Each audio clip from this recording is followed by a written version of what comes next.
Well. Hello, Susan. Hello, Padraig Meehan. Lovely to talk to you, and lovely to be working with you again, and You too.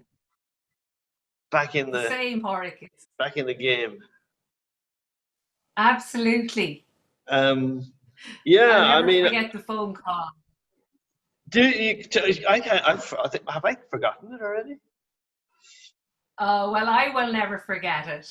Oh, Yourself and Tom Jemison coming on, all right. and we all just looked at each other and burst out laughing. And, and here Oh we go yeah, again. yeah. There's been an awful lot That of was laughing. magic. Um, There's been a lot of laughing. Oh, Padraig, it's magic, really, isn't it? yeah. Well, like one of the things that strikes me straight away, I mean, is that while we're all the same people, and basically there's been a little team of five of us or so on this new phase of those nervous animals. Um, there's also people have grown, and there's differences as well in everybody, I think. Yes, yes, I agree. Uh, And I think we've all matured beautifully. I think there's really interesting things that have happened, and I think they were all needed to happen mm, for to facilitate this. It's almost like I know you're a time traveler. I think I might be clinging on as well. And I think actually there was sort of an alchemy that in a process through which we all needed to go through in order for this time to have occurred. Well, that and the pandemic, of that course. that and the pandemic, and that was kind Yeah. of it. Yeah, like one of the very early days when we mooted the thing, I would we'd do something. I mean, it was originally suggested by Olin O'Brien to do something, but then obviously myself and Tom started to talk about it, and we brought Eddie into the conversation. And one of the early things we decided, that like um, we didn't know. There was a whole lot that we didn't know what it was going to be like, and how Yeah, yeah. um, but it's wonderful. I mean, one of the things I wanted to talk to you about, Susan, is yourself and about your amazing journey in like music and Well, creative yes. things generally. Yeah. Well, Porrick, I mean, I think the start of my journey was falling into very bad company in Hennigan's in Sligo. I mean, there was great plans for my future from early on to study business in the regional college as it was at the time. But it just took a wayward housemate called Margaret Cunningham, who taught me the ways of the world and brought me into the fold. So yeah, I hold her wholly responsible. But look, I suppose no more than yourself. I was probably more interested in poetry. I loved, there were old books in my grandmother's house, and I lived with them for a time. And my interest was really in language and the words used to hop off the page at me, and I'd be looking at all these lovely old smelly books, dust coming out of them, and pictures and images. And that conjured up a lot of things in my imagination. So writing or, the visual aspect of words was always interesting. So yeah, but obviously when I happened on yourself, and well, no, it's true, Porrick. Like I saw a whole other way of being a little bit more, what you say, looking at things from a different vantage point, and I've always found that really interesting. Working with you as But a but you, writer. but you're a very physical performer. One of the things about you is that you love the stage, and you love the crowd, and you love the vibe, and you thrive on that interplay and interaction. Yes, you're right. You're right, I do. And I've kind of nearly forgotten that because even though, I mean, now I'm working, as you know, in early years music, so I'd be with little children a lot of the time who I Mm. absolutely love. And that was an accident of its own that took off, and I really enjoy it. But even with them, yes, I'm down on the floor and having the crack. And if I'm not sweating, something's gone wrong. And if I'm not sick before and after, there's something wrong too. So yeah, I love the buzz of it. I love engaging with people. I think I'm a real Yeah, I'm a people person, and do you know, you talk about, like, I grew up in a pub, and a shop, and I learnt all those dynamics really young. I don't even think I realised it, about observing people and how to entertain people, you know, and welcome them when they were coming in, and I think all of those things fed into. I mean, I've had a lot of time to think, as we all have during the pandemic, and you get very retrospective about what it is that made you tick. And the one thing that I've really missed during this pandemic was the crowd.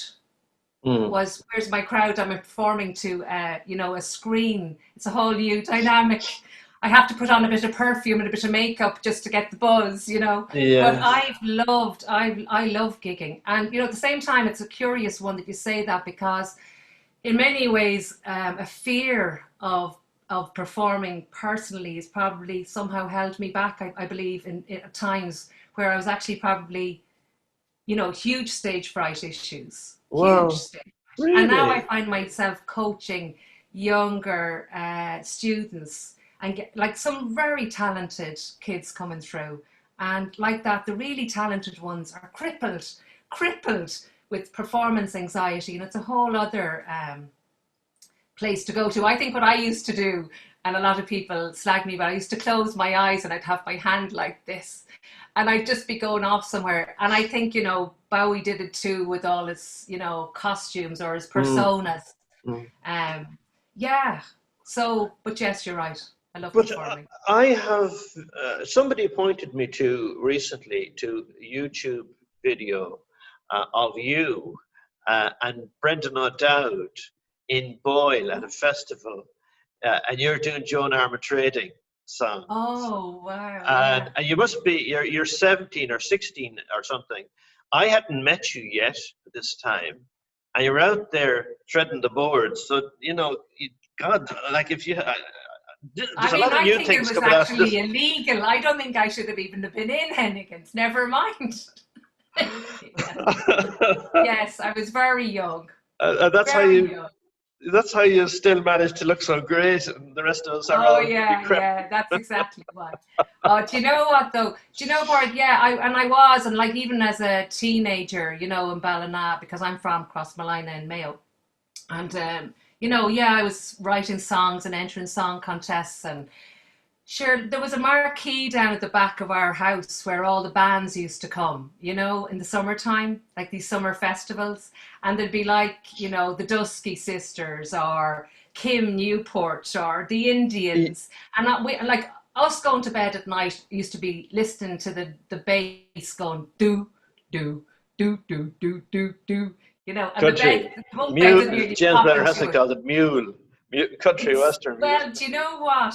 I cut my teeth there, because we used to be going up getting the, you know, the little cards that they give out signed, and you'd be listening to the. I loved it. I always loved that. I loved the smell of grease paint in the theatre, and God love my mother. You know, she always tried to culture us up a bit by bringing us to the, you know, the Gaiety or to a ballet, and we'd giggle our way through it. But she got there in the end, I think. But you know, I suppose I've always loved that. So from a very early age, she used to bring us. She was great. She loved, and she's still with us. But she used to bring us to really cool gigs, and she brought me down to Ballysadare, and I was wrapped around in a Hare Krishna Ah, scarf, hanging out with stop. Freddie White and Earl Oaken and all these cool dudes. So yeah, she was the real Hollywood mother. Well, we'll say Crossmolina mother. Get up there and perform for your aunties. So I came from there, but she was right. You know, she obviously saw that once you got me up there, I was in the place I needed to be in. I didn't quite grasp that till Mhm. later. She And, got and spot on.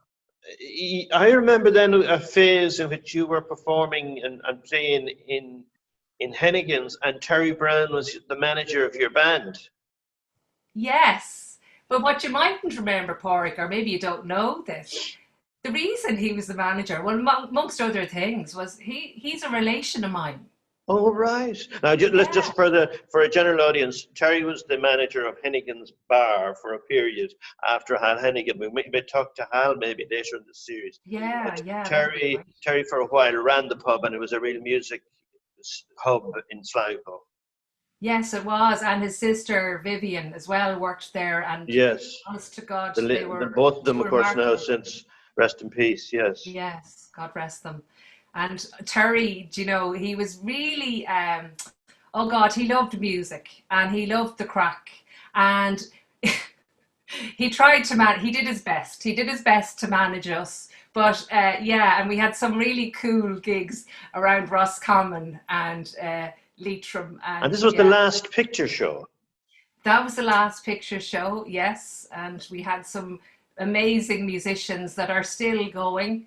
The two Eddies, Eddie McFarlane, Eddie Lynch, Ronan McDermott, of course, Suit, who's still there too. And I think they're all still playing. And Tom, of course, Tom Jemison was part of the mix there, as were other drummers along the way. But it was a great band, and we had Tommy Kivlehan sometimes. Tommy Kivlehan, of course, a great man. Yeah. Yeah. Another story about Tommy Kivlehan. I would have been quite like, he was sort of a real punk dude, He back in the day. was. Yeah. And I always really admired all of them because I was far too sensible. And, I still had to go home to Crossmolina, so I couldn't really dye my hair and stuff, although I had a little person inside who would love to do that. And so I was on a bus going from Dublin to Sligo, and Tommy Kivlehan walked onto the bus, and we started a conversation. And the bus journeys then were even longer than they are now. And God, we struck up a great friendship all together. And it's funny how we realised we weren't so different. We had music as the common thread there. But yeah, the last picture show, yeah, there were so many great bands, weren't there, Padraig? Like, the talent in Sligo was phenomenal.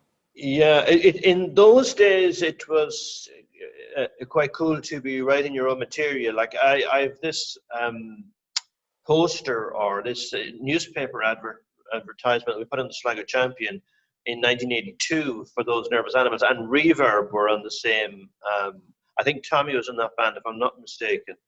Would have been Martin Hart and Yes. yeah, Yes. and so there was a whole bunch of people, and of course Hennigan's was full of art students and diverse It was wonderful. crew.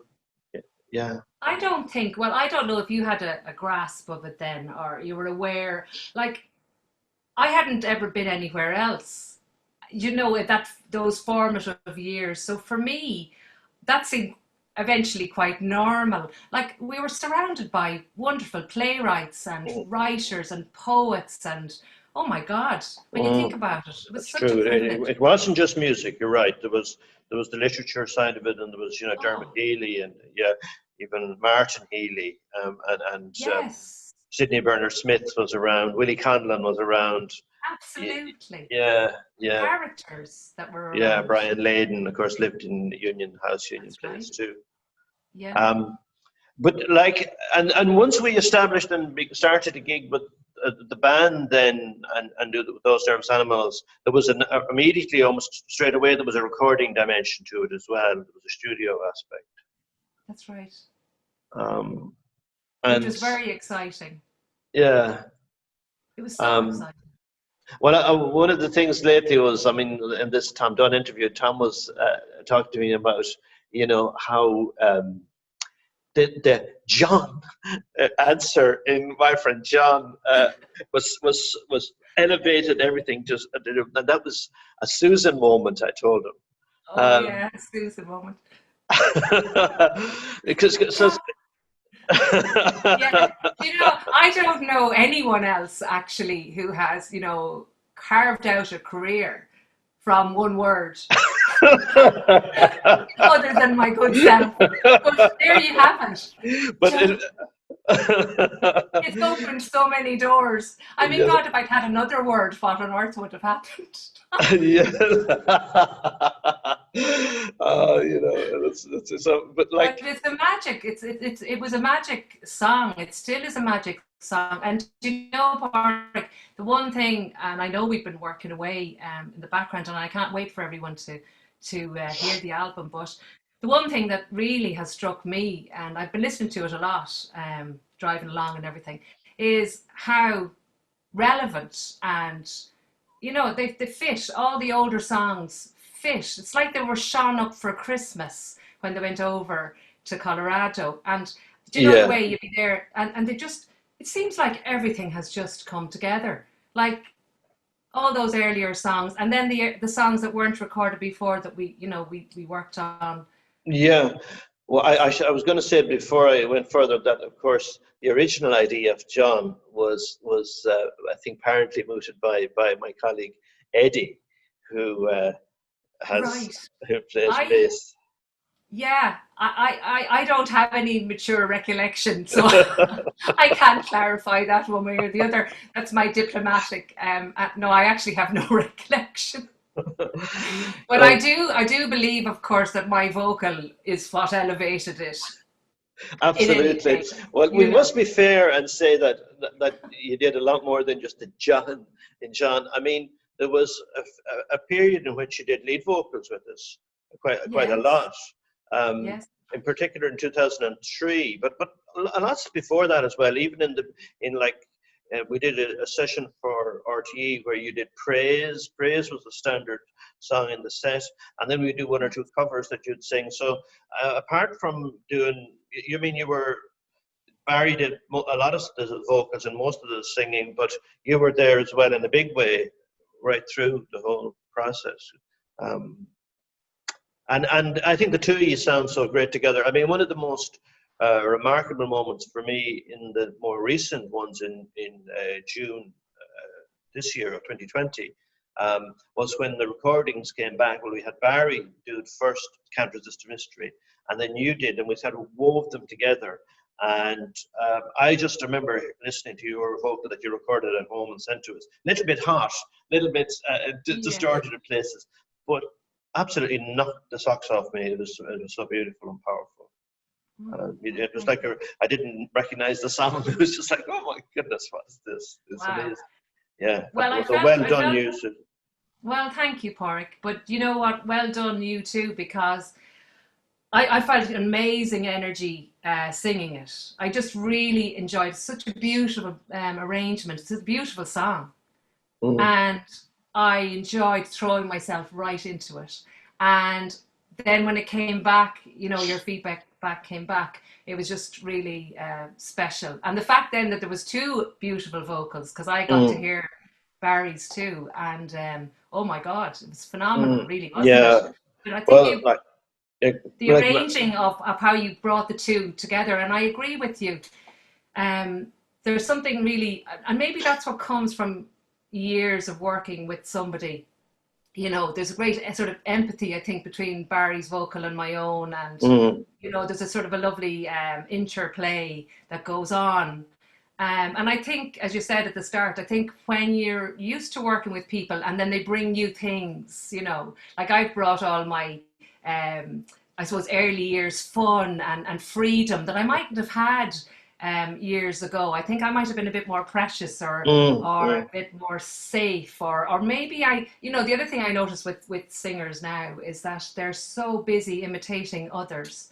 And that seems to be the way to go. Mm, mm. And then I listen back to some early recordings myself, and I can identify, and I think that's what you find when you're older, Finding your own are those, voice. you find your own voice, and you also find the places not to sing, and Mm, you also find the places where to listen, mm, and mm. all those things are the lovely gifts you get Yeah. as you mature, and you That, that hone your craft, that was one of the things. This time around, I it, I was struck by the fact when I sit back and I think about it. I was preparing to do these interviews.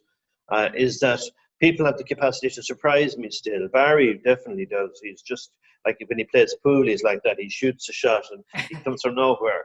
And he Yeah. has that coming from nowhere vibe about him, and you do too. Yes. And I mean, so do the other team members, Eddie and Tom as well. But that sort of thing of carrying the lead vocal, I mean, out front, and you're interpreting all the time, and you're recreating the song every time you sing it, I guess. Yes, you are. But that's the fun, isn't it? Everything keeps everything fresh. Mm, I mm, mean, and I think that's the real joy of singing, actually, is to be able to do that with the song. And it must be very interesting. I mean, I know it myself from writing and continuing to kind of grow as a writer. But every time you approach it, it's always going to be fresh. You're always going to find a new melodic way of approaching something, or, you know, phrasing something. And then, like, look, do you know what? When you've got really amazing musicians and the arrangements on the songs, Porrick, like, honestly, they're so beautiful. Like, you know, you listen to things over and over again, and it's a real testament to even the earlier songs that people will be familiar with, that really you keep finding something new in them all the time. Like, I'm listening to Damien, I'm listening to Rocket Ship. I mean, Mm, I could name all of them individually. mm, They're mm. all stunningly beautiful. And the musicianship, like the bass on some of them is outrageously beautiful. And some Yeah, of the drum arrangements are just like, you know, yeah, it's yeah. all gorgeous. Yeah, there was, in Oh, fairness, yeah, I mean, Eddie deserves a lot of credit for some of the drum parts as well.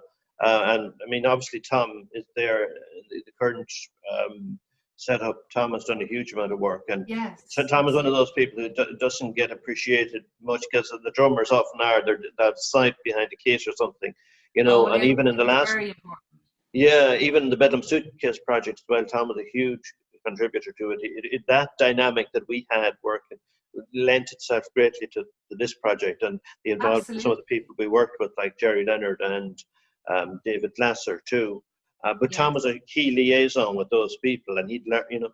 But in ways too, the other thing was that the likes of Eddie, who is really interested in groove, and right from the Yes. very start, Eddie was always bringing these things to your attention. He was listening to little syncopations, the 16th beat of the 42nd bar. Well, yeah, that has to be it, you know. And I mean, Yeah. that's level of sort of focus and sensibility about groove really is a very important part of the band too. Yeah. Um, Actually, I was thinking as well since that Tom was a great curator of things, and and indeed Eddie too. But the lads I've been digging up lately, another band, obscure thing we had after those Nervous Animals kind of fizzled out a little bit, called No Liberace, which you were the lead Oh, singer of. no Liberace. I mean, no Liberace, again, another phenomenal band and amazing musicians. I was only listening to those recordings, Porrick, Mm, and like goosebumps, seriously. mm, Even the stuff in between, the chat and the banter, and yeah, the yeah. live. That was a live gig done for the That was a Arts gig in Festival. the Sligo Arts Festival in Yes. 1990, 1991, maybe. Um, Tom Well, is, I would tell you, but what you had was Delilah Cudahy on keyboards, yes, Mario Ngoma. Mario. Liam Bradley was normally the drummer, but in this instance, Tom was standing in for on the case, doing a great job. Who else had we? Well, Eddie was in that band, of Q. course. Yes, Eddie. Who else was there?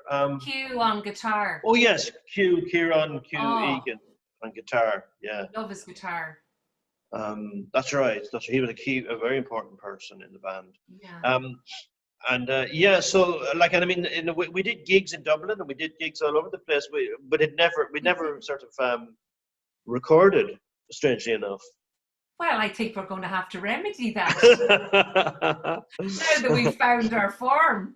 No, but you know, honestly, I have listened to them, and there's some beautiful, beautiful songs there, and some really. I mean, even the recording quality itself, considering it was taken off the desk, I believe, or it Yeah, was.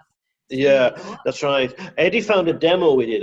Actually, it's not true. We said we did no recording. We did some home recording in Eddie's house, Yes. and we had three songs. But like it's, and then I suppose before we self congratulate ourselves to death. I was going to ask you about the little things you've been doing over the last years, and the sort of singing and all these other projects that you've been doing. Right. Well, yeah, well, Singling was like an accident. I arrived in Ashburn here in County Meath about 13 years ago now.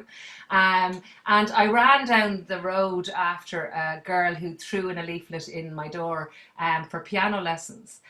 And she turned out to be a really good friend since Bridget O'Connor, I have to mention her. And she had twin girls at the time, little baby twin girls. And to cut a long story short, she introduced me into early years music, dragged me off to a parent and toddler class, and I thought, what am I doing here? I'm a rock star. And but anyway, at the end of the class, and after a couple of cups of coffee with her, I realised that there was a complete gap in the market for, you know, live music with young toddlers and children with percussion, particularly up where we were here. And so accidentally found I was good at it, accidentally discovered that I loved kids. And from there, I developed some characters and some original songs, and it kind of snowballed after that. So, you know, then a couple of years later, and some support from the Meath Enterprise Board, I developed a franchise, I suppose you'd call it, and was just about to launch it. In fact, I just had launched it in January of 2020. But you know what? It's really interesting, because if somebody had told you, like I put, and it's still there, and we'll pivot, my new least favorite word in the universe. It'll pivot and it'll come back, and it's been great because it's given me time to work up more original material for it, and I'm looking at maybe bringing it into a more animated world where it can have longer life when I'm no longer on my hands and knees singing to the toddlers, but hopefully it'll continue on after me. So that was my plan, Padraig. Yeah, so that's singing, and I also teach music. Great, because I know you play guitar and. I play guitar and ukulele, and I also do a little bit of keyboard. And then singing, of course, is the main thing. But yeah, and it's amazing privilege to see the children coming through. Like what's happened, I'm so long on the floor with these toddlers now that some of them are coming through and actually coming to me for lessons and are now doing exams. So I'm, you know, poacher turned gamekeeper. Yeah. And because I came back to the educational side of music later, but I actually think that's been a huge benefit to me and to the students, because I get the rock and roll end. And I think developing a love of music and an appreciation and having somewhere to go, to find a place for yourself to go, that's been a big benefit for me. And the grades and the accolades and anything after that, they're all bonuses and bridges to get you through academia. But really, it's to give you a grounding, isn't it? It's to find your own voice. And some of this work that you've done in kind of more the formal side of it and structuring things and websites and going the outreach that I mentioned to this, you brought to this project too with us in terms of help, you know, just the pragmatic side of the business side of it has been, you know, a bit. You've been teaching the rest of us a little bit about that. Well, you know, it's an interesting part. Like, you know, when you're learning skills for something else, you never really realize that they're going to, you know, be useful elsewhere. But yeah, like all that support that I did get from Meath Enterprise has been invaluable. You know, I mean, they appointed me mentors, and I had to, you know, develop a website to promote my own business. And yeah, all those skills and learning has come to bear, and I've been delighted. And it's interesting because it's all that back end work that needs to be done to bring out a release. That's very interesting. So it's all been it's a large body of work, isn't it? I mean, I don't think anyone realizes that the music creating is the really lovely, beautiful, fun but there's part. a lot more than that. There's an awful lot more to it. And actually the body of work that's been done is only the beginning of another, you know, only to set you up for yet another body of work. Yes. So, yeah. But you know what, like, isn't it great to be working at something that you enjoy? Well, I think it's been highly therapeutic for the period of lockdown where, you know, we had to make decisions, you know, and one of the decisions we made was to invest a lot of time into this. And, you know, going back and listening to old things, Tom found, I didn't know if we had a high resolution version. So we thought it's been 40 years. We had John Cook kindly supplied us with the masters from that period on analog tape. And then we had digital versions of various ilk from the 90s and from the early 80s.